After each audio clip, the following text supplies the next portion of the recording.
আমার যে zero figure. আর এখন হয় কি যে বাহিরের দেশ থেকে নায়িকা আনানো হয়, কেন? কারণ এখন বাংলাদেশে নায়িকার সংকট পড়েছে। আরে বাবা, বাহিরের দেশ থেকে কেন নায়িকা আনাতে হবে? আমি কি দেখতে শুনতে কম সুন্দর?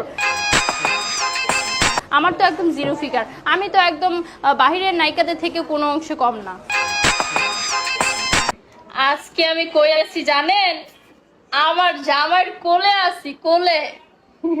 ওরে ওরে, কি বাড়া, দাঁড়িয়ে গেল নাকি তোদের? খাবি নাকি? হ্যাঁ, দেখ, খেতে চাস? চলে আয়, আমি ওকে চুদে চুদে শেষ করে ফেললাম বাড়া। তোরাও কি চুদতে চাচ্ছিস? তাড়াতাড়ি 5,000 টাকা নিয়ে চলে আয়। Everyone only 5,000। আজকাল যেখানেই দেখি শুধু সেখানেই টিকটকারদের মেলা। আজকে এই আপুরে দেখাবো কারে কয় খেলা। এরই নিয়ে আগেও একটা ভিডিও বানিয়েছিলাম, তাই ভাবছিলাম আর একে নিয়ে ভিডিও বানাবো না, কিন্তু অনলাইনে ঢুকলেই দেখি শুধু এর ইন্টারভিউ আর ইন্টারভিউ। এই ইন্টারভিউগুলো দেখে ভাবলাম একে নিয়ে যদি আমি first part, second part, third part বানাই তবুও এর পার্টের শেষ হবে না। তো মেইন ভিডিওতে যাচ্ছি ইন্ট্রোর পর। তো না করি দেরি, সোজা ভিডিও শুরু করি।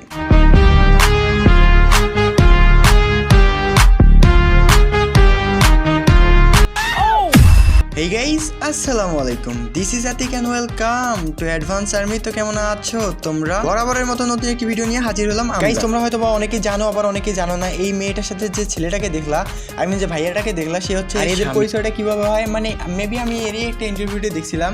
এ বলছিল এই মেয়ে নাকি মিডিয়ায় কাজ করতে চায়, আর ভাইয়াটা আগ থেকেই মিডিয়াতে কাজ করে। সো মেয়েটা ভাইয়াটার কাছে কাজ খুঁজতে যায়। ওখানে এই ছেলেটা কাজের সাথে সাথে একদম বিয়েও করে ফেলে, আর তারপর থেকেই শুরু হয়ে যায় এদের মিডিয়াতে তাণ্ডব। আসলে এই মেয়েটা নায়িকা হতে চায়। ভাইয়া এটা আমি জানি না এ নায়িকা হবে কি নায়িকা হবে না, কিন্তু এটা খুব ভালো করে জানি মিডিয়া এর কি এটা খুব ভালো করে মেরে দিবে। আর এ টাকার জন্য সব কিছু করতে পারে, টাকা পাইলে এ সব কিছুতেই রাজি। আমার হচ্ছে সব কিছু, সব কিছুই এ টু জে। টাকা পয়সা থাকলে এখনকার যুগে জামাই লাগে না, টাকা পয়সা থাকলে কিছু দরকার হয় না, টাকা পয়সাই জামাইয়ের সব মিলাই দেয়।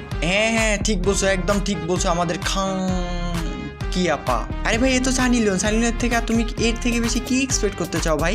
সানি লিওন তার হোগাদি বানাইছে তার কেরিয়ার, আর এই বানাইতেছে কি নায়িকা হওয়ার শখ। ভাই সাহাব, এইদিকে তেলতেলানি কতই না নায়িকা হওয়ার শখ, আর এইদিকে মিডিয়া মারতেছে এর কি পকা পক পক। সে যাই হোক, এ আবার টাকার জন্য আবার সময়ও দেয় পাবলিককে। আপনি একে টাকা পে করবেন আর এ আপনাকে সময় দিবে। আমাকে বিব্রত করার কোনো সুযোগই নেই, কোনো চান্স নেই। আমি একদম তার সাথে বসে একটু কফি খাবো, এতেই সে 1 লাখ টাকা দিবে। আর যারা 3 লাখ টাকা অফার করে তার সাথে হচ্ছে কি যে 1 ঘন্টা টাইম দিতে হবে। তো এটাই হচ্ছে এই মেগিয়াপুর মূল কথা, তাকে টাকা দাও, তারপর তার সাথে সময় কাটাও। কিন্তু আমি একটা জিনিস বুঝতেছি না, বাংলাদেশে 7 থেকে 8,000 টাকার মধ্যে রাশিয়ান পাওয়া যায়, সেখানে এই গন্ধযুক্ত জায়গাটা বারবার 1.5 লাখ টাকা অথবা 3 লাখ টাকায় কেন নিতেছে মানুষ? ভাই তোদের রুচি থু। যাই হোক, একে নিয়ে বলার মতো আমার আর কিচ্ছু নাই, যা বলার বলে দিছি। তো আজকের মতো বিদায় নিচ্ছি প্রিয়। ভিডিওটি ভালো লাগলে লাইক করে দিও, কিছু বলতে কেটে দিও লাইস। তোমাদের জানাই আল্লাহ হাফেজ।